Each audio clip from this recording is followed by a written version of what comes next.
Hi guys, welcome back to my channel. Welcome to those of you who are new here, and I know I have gained quite a number of new subscribers. Hey guys, my name is Karen, and if you decided to jump on board and subscribe, welcome to Crafty Quilting Designs. So for those of you who haven't subscribed yet, what are you waiting on? Please tell me, because here in this channel you get everything that you need to learn about quilting.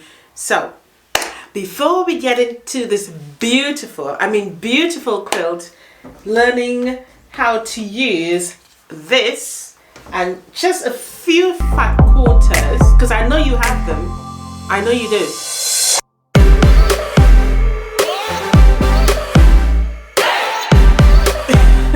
If I have them, you have them. So all you need, you don't need a fat quarter bundle, you don't need to go and buy anything. Even if you have yardage, you can still do this, all right? Scraps, because that's what I'm using. I'm just using leftover, scrappy, fat quarters, nothing else. Nothing trickery, nothing expensive to make this easy breezy quilt. So let's get started. All right, guys, so you need your square, okay, of template, and in the pattern I'll tell you all the sizes that you actually need, okay, and you need your template. So you're going to lay the template in the corner and you're simply going to trace it out. Now, as you can see, the template is short on this side here. So what I'm going to do, I'm not going to wing it, I am simply going to use one of my rulers and lay it right next to. And what I was adjusting there is just making sure that the template is straight on the corner of the fabric. And I'm simply just going to mark it down so that when I cut, it's nice and straight. I'm going to do that for both sides. So I'm just literally lining it up to the edge of my template there, okay? Now what I'm going to do is hold my template down and then use my pen. This is a heat erasable pen, so it doesn't really matter if you use the right side or the wrong side, okay? Now, what I have been doing is using my scissors. I didn't feel confident or comfortable cutting with the rotary cutter. I have done a few, but I felt it was a lot more easier. As long as you've got beautiful fabric shares, it will work, okay? And so all I have done is just simply cut on that line. So just take your time and go all the way around. That's the main reason for drawing that line. We're not trying to wing it, we're just simply using that line to ensure that we cut it nice and straight. It is not a rush, take your time and just go all the way around. And all I'm simply doing is using the tip of my fabric shears to cut it, okay? And that is simply it, okay? Now once you've done that, you will of course cut a few and you will have different colors, okay? So because this is the same here, I'm going to swap it with another and then I'm going to show you how to sew. So let's go over to the sewing machine and then I'll show you how to sew. So just to reiterate this, okay, you will be cutting a stack, and as usual you would put one underneath, or either one, whether the bigger cut or the smaller cut, and swap them around so that you have different colors of the fabrics together and to sew it back. So let's go over to the sewing machine and I'll have a couple ready to show you exactly what I'm talking about. Okay guys, so for demonstration purposes, I have two of the pieces of fabric here that's already been cut, all right? So what I'm going to do is simply take one. You can either use or move, in this case, the top or the bottom, doesn't really matter. So just swap it around so you have a different color to work with, all right? So I'm just going to start with the top one. So these two are going to be together. And then we're going to have the other set, okay? So I'm just going to lay it out here since you can pick it up in the camera. Now, it's quite easy to sew it together. What I'm going to try and do is zoom the camera in so that you can actually see what I am doing. So that is the layout basically. All right, so we're just going to swap them around. So I'm going to, now let me just get the ruler.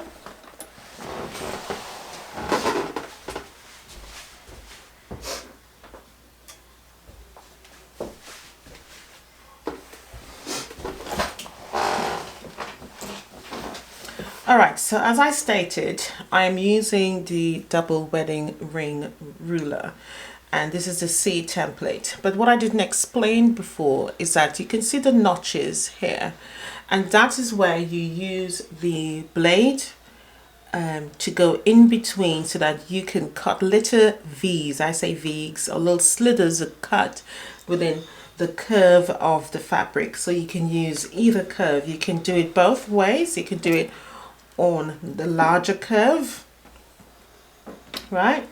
Or you can simply do it on the smaller curve.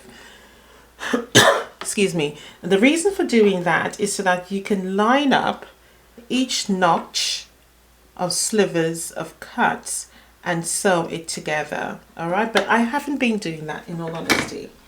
What I have been doing is just simply to place it on the fabric and to cut it.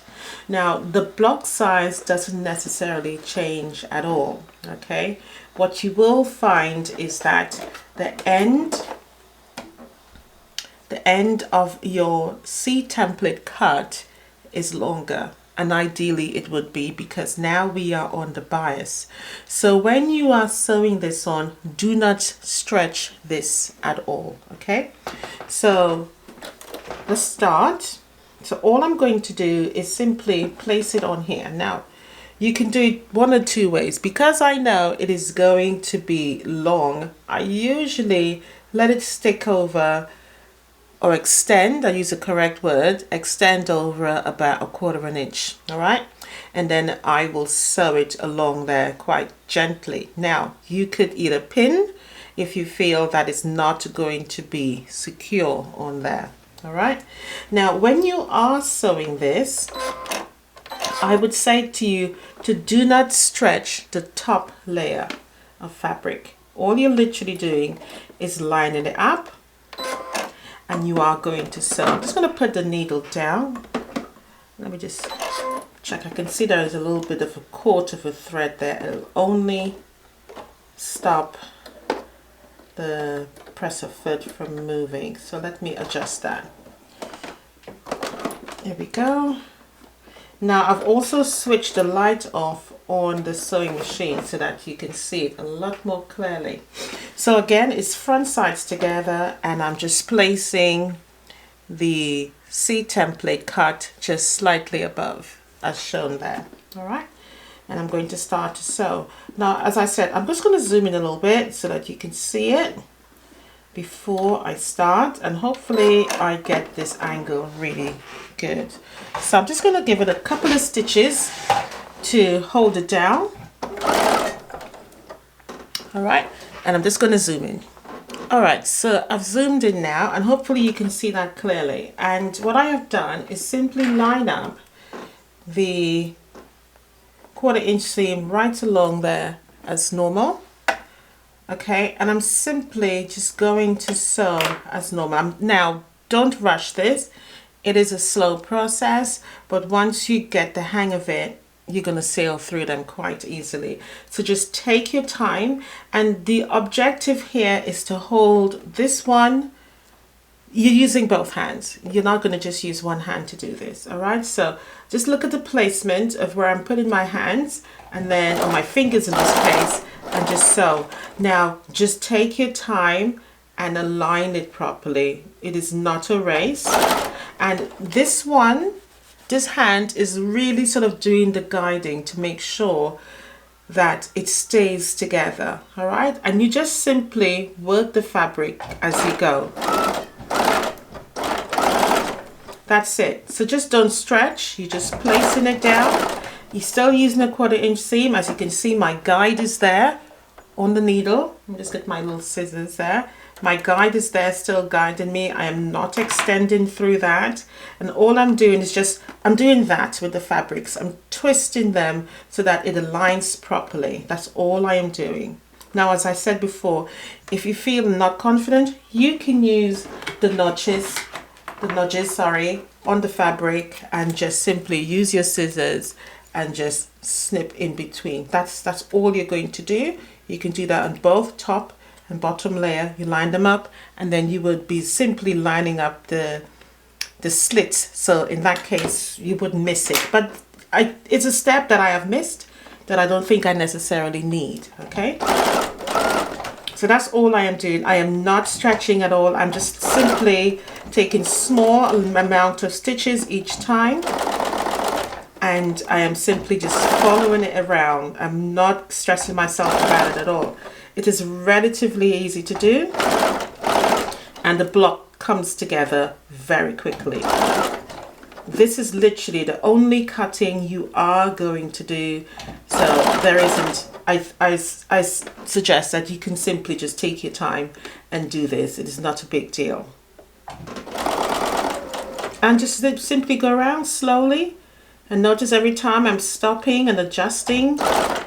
And the machine will guide it. The feed dogs will take it in nicely for you.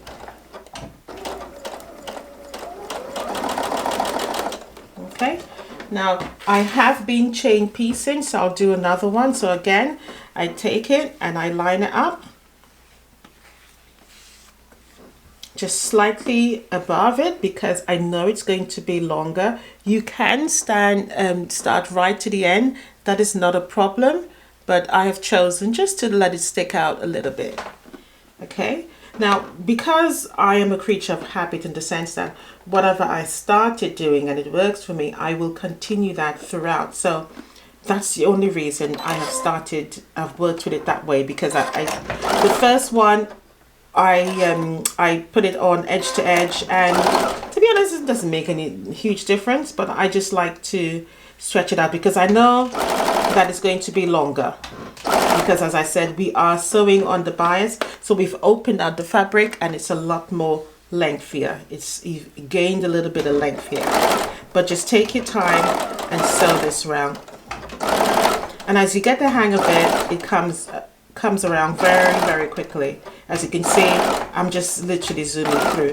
But you know, the first couple, you will obviously be a little bit cautious because you're just, not sure about working with curves. So just take your time. And again, very important, do not stretch it.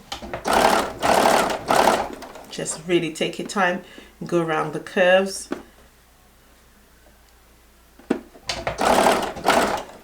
And try not to do, like too many stitches. Especially coming around the corner and towards the finishing end or the finishing line, as I say, the machine requires that you stop the type of stitch that you're doing.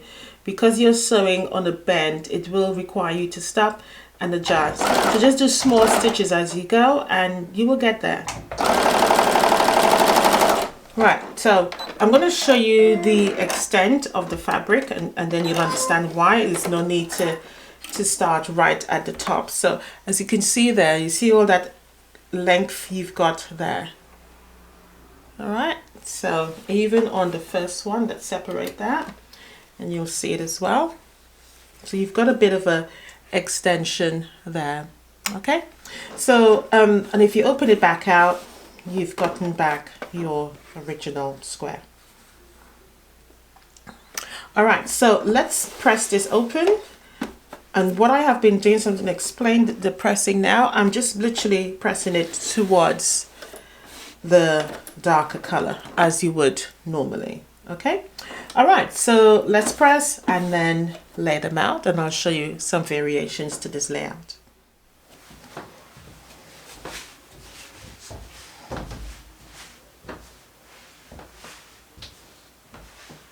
Alright guys, so I've got a couple of blocks laid out here and I'm just going to throw some ideas together and see what I get. So first of all, I can see immediately that I can get a circle here. So if I do 2 darks and 2 lights in each of the blocks, So this is my light pile. So that's one. And then you start again here.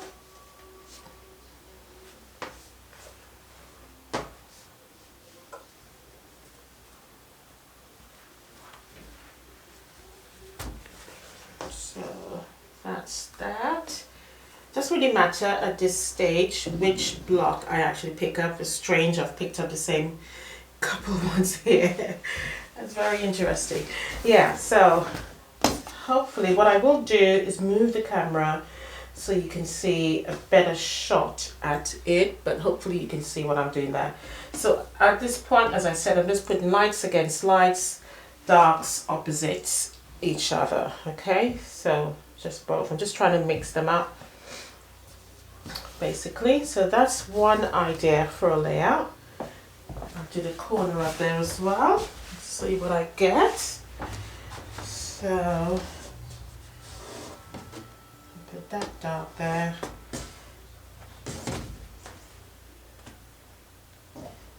That dark there, and I'll grab two lights from down there. It's probably easier just to keep the columns separate, so lights against lights, because I keep mixing them up. So that's that. So that's one layout. All right, that's one layout.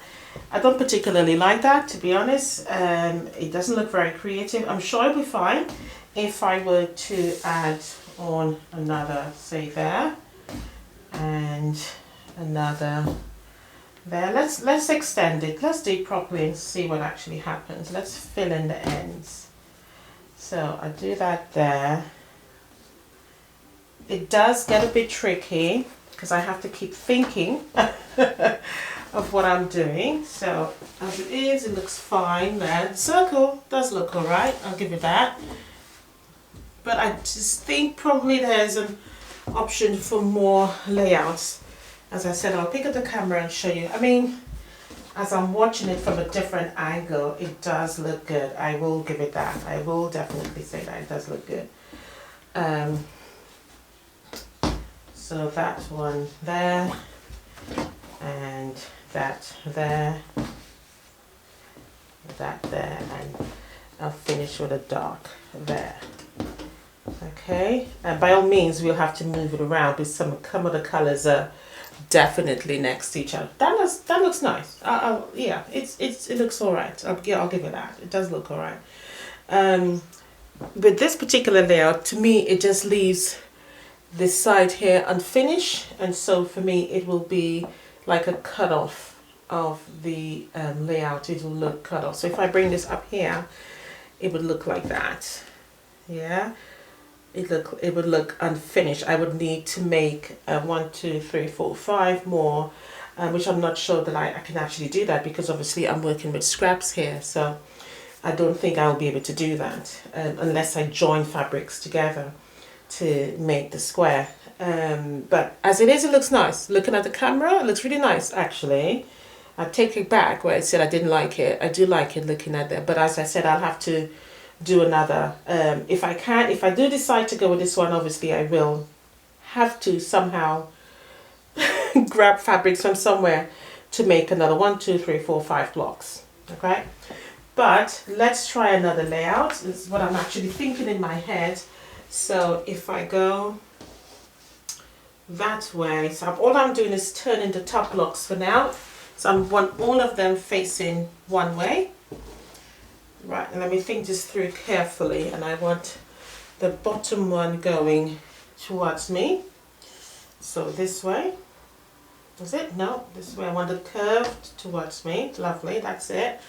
Because what I'm thinking of is an S movement. So I'll do this side. So curve to the top, curve to the bottom.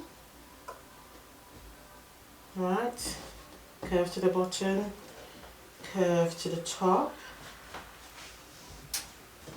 Am I getting that right? I'm not sure yet. Right, this one should be curved to the top, I think. This way. That's it. So all the tops are curved to the tops. Right, and this one curved to the bottom. That's it, I think. Yeah. So curve to the top, curve to the top. I have to say that in order to remember. I don't like these two together, but I'll come back to that. And so first row, curve to the top, curve to the bottom. So I'm going to turn this way. That's right. This needs to be curved to the top. This needs to curve to the bottom. This needs to be... Now you see, look at that, it's confusing me already. So I have to make sure I think about what I'm doing here. I'm looking for an S. So I started there. This one needs to go curve to the... No, that's circle again, this side. That's it. So an S movement, an S movement, an S movement. Some of them you can clearly see it. So I don't want these two together because I think it gets lost there. So if I do a light, dark, light, I'm going to swap this dark and put that there. Right, curve to the top, curve to the top. So dark, light. There. I don't want that light actually. I want another light. I'll go with this light here. Curve to the top. Right.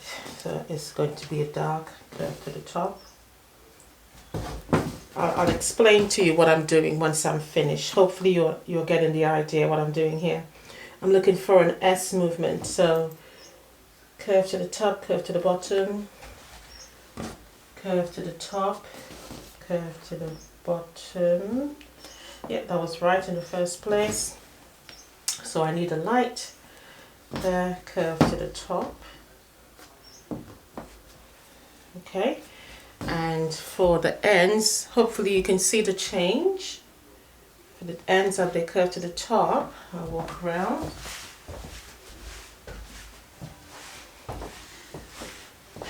So curve to the top, curve to the bottom, curve to the top, curve to the bottom on this end, curve to the top, curve to the bottom of this end, and then curve to the top there. So dark, light, dark, light.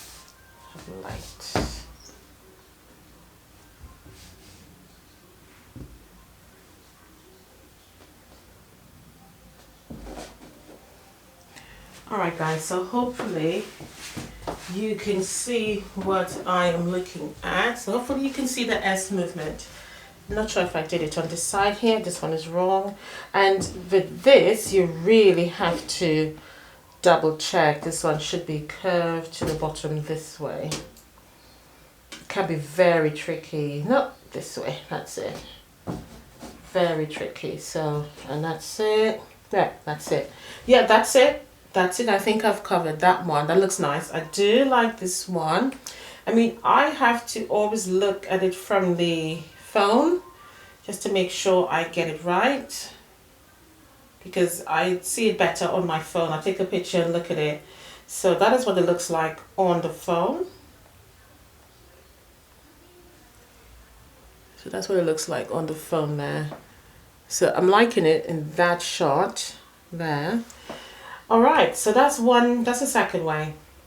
So far, I think I've made a mistake there, have I? Curve to the top, because what I've done, that's it, yeah, I can see it here. No, curved, all the top is going to the right, and the second row, the curve is going to the left. So right, left, this one here is wrong. No, it's right, right. Curve to the top, going to the right, all to the bottom, yes.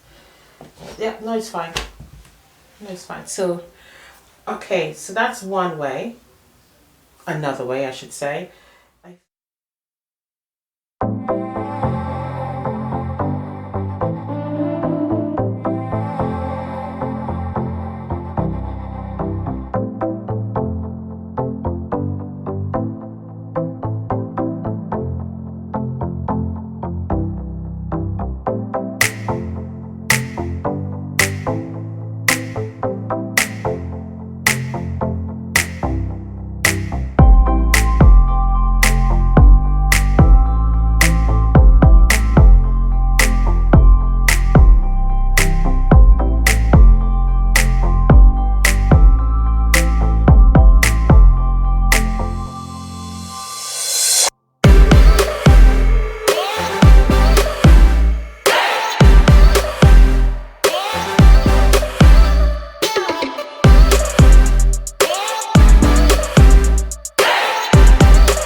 Alright guys, so we're going to do, what I'm going to show you, just some waves on the quilting. Alright, so I'm going to follow the curve pattern on the blocks themselves. So if you can see that the curves are there, so that's literally what I'm following. So if the curves is down this way, my aim is to get all of the curves going in one direction.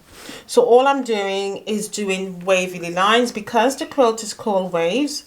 Hence the reason why the quilting method is just simply waves, all right? So all I'm going to be doing is moving my hands. Now, for this particular method, it is okay if your stitches cross over. At the end of the day, waves do cross over. They don't go in lines or rows. They're not afraid to touch each other. They do bash into each other. So if your quilting lines touch, that's fine. So all I'm going to do is just move up in a wavy fashion. So my trail is like that, and then coming back down.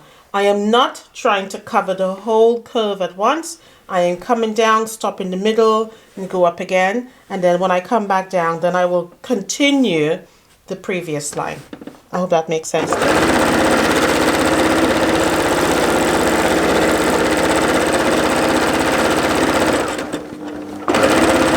Now notice here that I have left a space. So if that happens to you, all you need to do is literally just come back in between. Remember I said that you don't have to worry about crossing lines. I'm going to cross just to show you. Just continue with your curves. As you can see, I stopped short these two. So all I'm going to do is continue that curve there and go back up.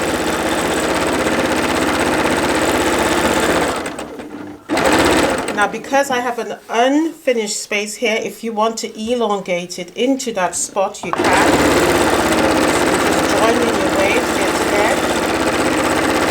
Notice I haven't finished that side. I'm just doing my waves as I go.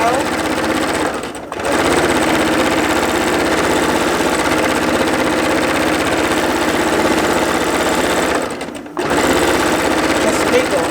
See it moving? Just wiggle. It doesn't matter. Echo that movement. That's all you need to do. Move it, echo that movement. I'm going to stop short, go back up, go in,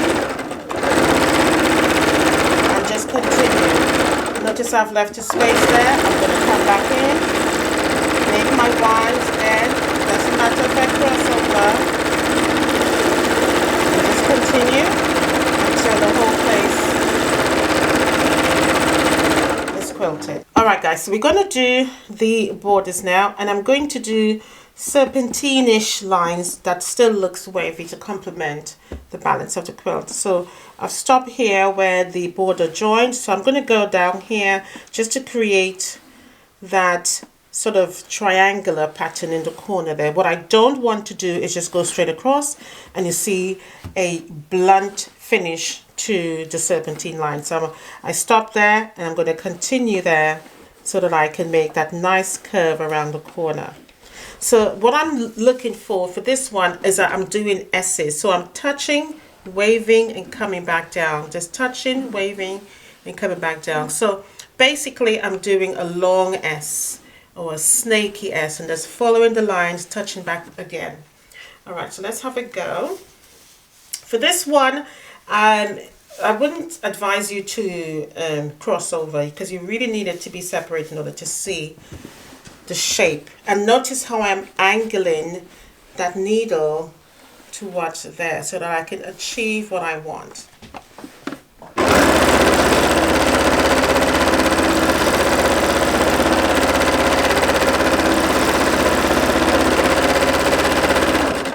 So I've finished that now. So notice the S shapes. So I'm going to go up there, touch at the top and come back down again. Make it as long as possible. If you go wide and you think, oh my god, I've made a mistake, all you need to do is backtrack, follow that shape and go back up again.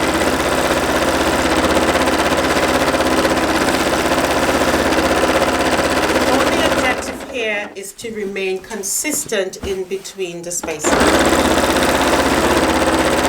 So curve to the top, come back down, touch, come back down, that long S shape, course you have to stop and adjust the quilt. Angle the quilt so that you can get that S shape quite easily. So I'm touching down, making that curve, come back up.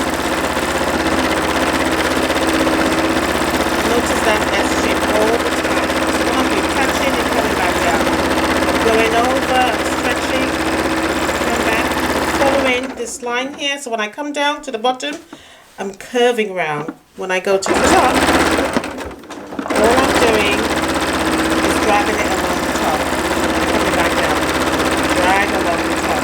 So I'm elongating that S, drag along the top, come back down, keep going until you get where you want to go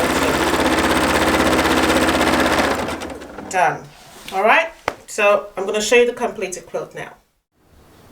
Alright guys, so the quilt is finished. This quilt measures 54 inches squared and it's called the Waves quilt. So I'm going to go in closer so you can see all of the quilting patterns and how it all turned about.